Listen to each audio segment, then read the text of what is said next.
Rahim. I am doctor Tanveer Arshad Chaudhary, family physician expert and family medicine. आज हम अपने viewers, followers, patient and friends and families के साथ एक अहम टॉपिक के ऊपर गुफ्तगू करने लगे हैं और वो है चेस्ट इन्फेक्शन।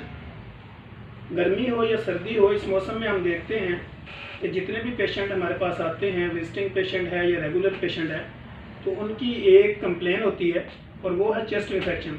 जब हम किसी बच्चे को एग्जामिन करते हैं या किसी बड़े पेशेंट को देखते हैं तो चेस्ट इन्फेक्शन की वजह से या तो मौसमी तब्दीली की वजह से उसको चेस्ट इन्फेक्शन होता है और या सर्दियों और गर्मियों में दोनों में हम देखते हैं कि चेस्ट इन्फेक्शन के केसेस बढ़ जाते हैं। ड्राई कफ है, उसमें स्पोटम कफ है, एक्सपेक्टोरेंट है, बेशुमार इस तरह के केसेस आते हैं कि जिसमें खांसी नहीं रुकती पेशेंट की। जब हम उसकी चेस्ट वगैरह को देखते हैं तो वहाँ पे पता चलता है कि एलर्जिक कफ भी है, साथ चेस्ट के ऊपर लोड है, बलगम बहुत ज़्यादा है, अंदर जो है वो उसकी पल्मोनरी सिस्टम के अंदर से आवाज़ें आना शुरू हो जाती हैं। बैक साइड से देखें तो पेशेंट कहता है जब मैं कफ करता हूँ मेरी पूरी बॉडी खिंच जाती है, उसमें दर्द होता है, मेरे से सोया नहीं जाता। तो ये सारी कंप्लेंट्स, ये सारी हिस्ट्री लेने के बाद जब हम इस पर रिव्यू करते हैं कि ये बेसिकली इसकी वजह क्या है। अब चेस्ट इन्फेक्शन की अगर गर्मी का मौसम है तो उसमें बहुत ज़्यादा ठंडे मशरूबात लिए, फिर उसके बाद गर्म जगह पे चले गए, मौसम की तब्दीली हुई या कहीं बाहर टेम्परेचर चेंज हुआ तो चेस्ट इन्फेक्शन शुरू हो जाता है। ऐसे जब सर्दी होती है तो उसमें आप देखते हैं कि दर्जा हरारत कम हो जाता है। फिर उसके बाद जो है ना वो लोग ऐसी चीज़ें, कोई चीज़ ठंडी इस्तेमाल करते हैं, कोई चीज़ें गर्म इस्तेमाल करते हैं, फिर अपनी चेस्ट को प्रॉपर ढांकते नहीं हैं या उस तरह के कपड़े नहीं यूज़ करते या गर्म स्वेटर्स वगैरह यूज़ ना करने की वजह से वो बाहर की हवा उनको लगती है और उसकी वजह से जो है वो उनको चेस्ट इन्फेक्शन शुरू हो जाता है।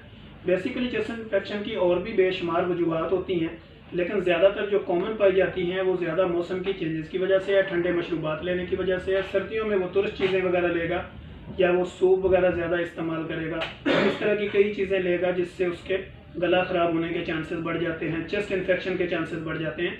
तो फिर जब हम पेशेंट का ये सारी हिस्ट्री लेने के बाद उसको ट्रीट करना शुरू करते हैं तो उसमें हमें प्रॉपर ये देखना पड़ता है कि पेशेंट ने पहले कौन सी मेडिसिन ली है। जैसे मैं अपने एक्सपीरियंस अपने व्यूअर्स के साथ शेयर करता हूँ। जब मेरे पास कोई पेशेंट आता है चेस्ट इन्फेक्शन, जब हम उसका देखते हैं तो हम उससे पूछते हैं पहले आपने कोई मेडिसिन खाई, वो बता देता है कि मैंने फिलहाल जगह से कोई एक खुराक ली, 2 ली। तो डॉक्टर्स, हमारे जो फॉलोअर्स हैं, पेशेंट हैं या हमारे कोलीग्स हैं, उनसे भी एक रिक्वेस्ट है जब भी कोई पेशेंट इस तरह का आता है उसकी प्रॉपर हिस्ट्री लेने के बाद उससे पूछें कि कौन सा एंटीबायोटिक वो इस्तेमाल कर रहा है। ऐसा नहीं है कि उसने एक खुराक एंटीबायोटिक की कुछ किसी जगह से खाई, फ़र्क नहीं पड़ा, दूसरे डॉक्टर साहब के पास चला गया, उसने बगैर हिस्ट्री के एक और एंटीबायोटिक लिख दिया। तो इस तरह करते हुए बजाय उसकी चेस्ट इन्फेक्शन ठीक होने के वो मज़ीद बिगड़ती चली जाएगी।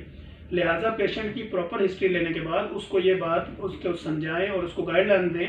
ये हमारा काम है क्योंकि पेशेंट तो इस चीज़ को नहीं समझता, लेकिन डॉक्टर का काम है उसको प्रॉपर गाइडलाइन देना कि भाई एक एंटीबायोटिक जो मैं आपको लिख रहा हूँ, रिकमेंड कर रहा हूँ, इसको आपने 3 डेज़, 5 डेज़, 7 डेज़ या 14 डेज़ जो डॉक्टर की रिकमेंडेशन है आफ्टर हिस्ट्री के, तो वो उसको यूज़ करेगा तो ज़्यादा बेनिफिशियल होगा।